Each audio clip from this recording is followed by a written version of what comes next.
Hey, my name's Jason Nicholson. Welcome to my YouTube channel. In this video, we've got this week's property news, and it's another busy week. Every week is busy at the moment. But in this video, we're going to talk about the Federal Reserve. We're going to talk about the Bank of England. We're going to talk about inflation. We're going to talk about the landlords quitting and how much your mortgage payments have gone up recently as well. So there's lots to go into. Now, before we go into this, if you're new around here and you haven't done already, we're a property channel with all the latest property news, interest rate news, house price news, how to invest in property and much, much more. So while you're here, why not subscribe to the channel over there and hit that bell notification. We're on the way to 50,000 subscribers and we'd love for you to join us on this journey too. Now let's also get some views on this video, and your part's simple. All you need to do is smash like, tickle like, do something to that like button. That helps with the YouTube algorithm and that's really helped the channel grow. So thanks to everyone that does that. So, a busy week. Yesterday I was in London with some mentees that I work with on my business coaching. And it was a nightmare to get home last night. Donald Trump obviously was in London. And so many roads were closed and it was absolute carnage. So that's my little update on the Donald Trump saga, at least how it impacted me yesterday. But there's a lot going on in the news. So I want to go through what we've been talking about this week. Firstly, let's recap on shelter. So shelter haven't been getting as much news recently. It seems that Generation Rent is getting all of their news instead, but they're pushing the Welsh government to get rid of Section 21. So the Renters' Rights Bill will cover that in England, but in Wales it's slightly different. They're saying, look, we need to get rid of this. There's major problems with rental properties and stuff like that. Not enough of them. But they never seem to realise, these people, that you're just pushing more landlords out and causing more of a rental crisis. I never hear Generation Rent. I never hear Shelter saying, we need to build more properties. We need to turn old abandoned buildings into blocks of flats. Why are we not focusing on that stuff that would really make a difference and help people? But it is what it is. Mortgages. We've been talking about those this week. And more importantly, we've been talking about how expensive they've got. In fact, in the last 5 years, your mortgage payments on average have gone up 47%. Obviously, everything else has gone up as well. Your energy costs at home, your Sky bill, your internet bill, food, drink, everything's got more expensive. But mortgages have really hit very, very hard. And we're hoping that they're likely to come down over the next year or so. But we didn't get the best news this week for that to happen, which we'll cover in a second. So yeah, mortgages are up 47% on average. You can benchmark that to what you were paying 5 years ago and see how that works out. Landlords. What's going on with landlords? Well, Land Bay, we did a video on that, which you can go and watch on the channel by clicking on where it says Property Accelerator below and then clicking videos. We did a video where we talked about landlords quitting. Now, 30% of landlords have quit the market already. And so the private rental sector right now is the same size as 2016. It hasn't grown at all.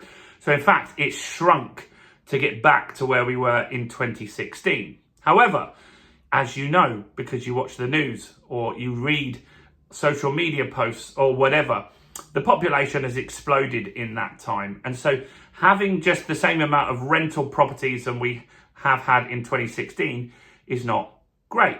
But more landlords are looking to quit. In fact, 40% of landlords are looking to leave the market at the moment. That might not be all of their properties. Some of them are looking to sell just one or two out of a portfolio. Some of them are looking to get rid of all of their stock of properties. And that is going to cause more housing problems. That's going to cause rents to increase. And even if they put a rent cap in and they didn't increase rents, what would happen is it would just be so hard to get a property. And so because the rental market has shrunk, there's not lots of stuff available at this point in time. What we're seeing is a real problem with the amount of rental stock. So when you go to get a property, there isn't anything available. There's a very lacking in stock in Dorking, for example. I've got a 1-bedroom flat that's going to come onto the market in October. I was having a look. There's only a handful of one-bedroom flats at the moment available. Last time I looked, it was 20. So there's a big difference in that, and more landlords are still looking to quit. So we'll see how that ends up. Inflation data came out this week, and it was better than expected. It stood at 3.8%. That was the headline figure. But what I explained in my video on this, which not everyone picked up on, was that inflation didn't rise because airfares came down. Now, airfares are not essential.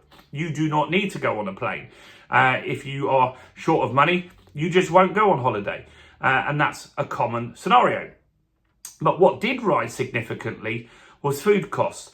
Food costs are back at 5% at the moment. The inflation on food is at 5%. Some things are over 20% in the food chain at the moment. So the fact is that just saying we haven't gone up because airfares have come down isn't really what's impacting people day to day. What you buy day to day is food and drink. You don't buy an airfare every single week.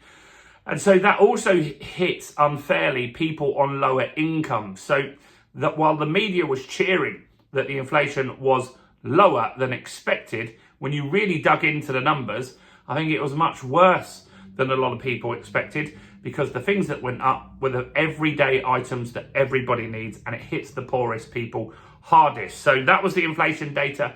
That meant that, look, maybe the Bank of England has a bit more chance to cut rates because of that. We'll get on to that next.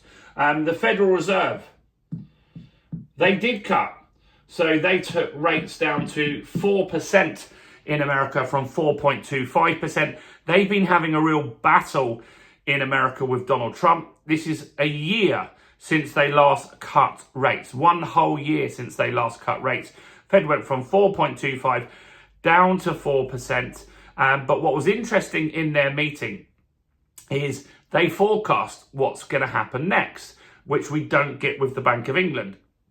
Federal Reserve has said they will cut 2 more times this year. 2 more times. So they're going to go down to 3.5% in America this year. Now, that's good for us over here, because that means we've got the opportunity to cut twice as well. We like to keep our interest rate fairly close to what the Federal Reserve have. So the fact that they're cutting, they're vocal about it, they're telling us where that's going to go is great news. The markets obviously will react to that accordingly. So positive news there, 2 more cuts expected in this calendar year.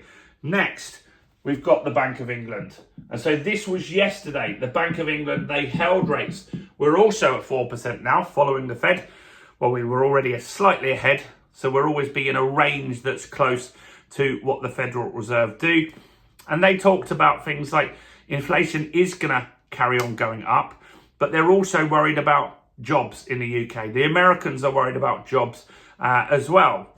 In fact, the Americans went into a bit more detail on the impact of AI and how that's going to impact businesses and basically could lose a lot of people their jobs. Yesterday, I was working with some business owners in central London, as I said, and we were using ChatGPT. Now, ChatGPT have this new agent model, and I didn't expect it to be able to do this, but it could. I said to ChatGPT, go to this website, this email marketing software that I use.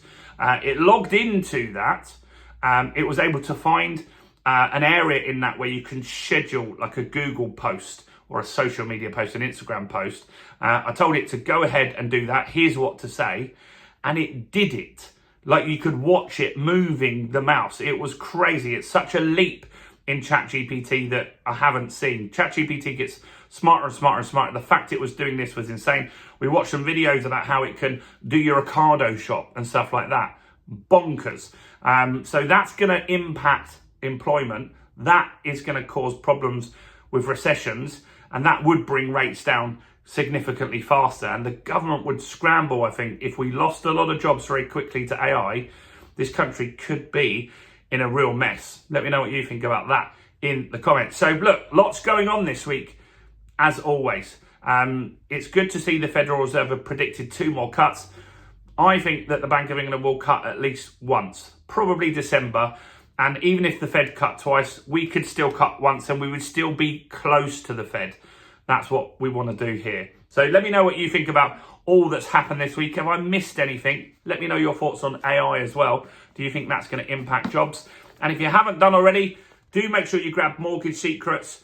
Like loads of you, more than 50 people grabbing this every single day at the moment.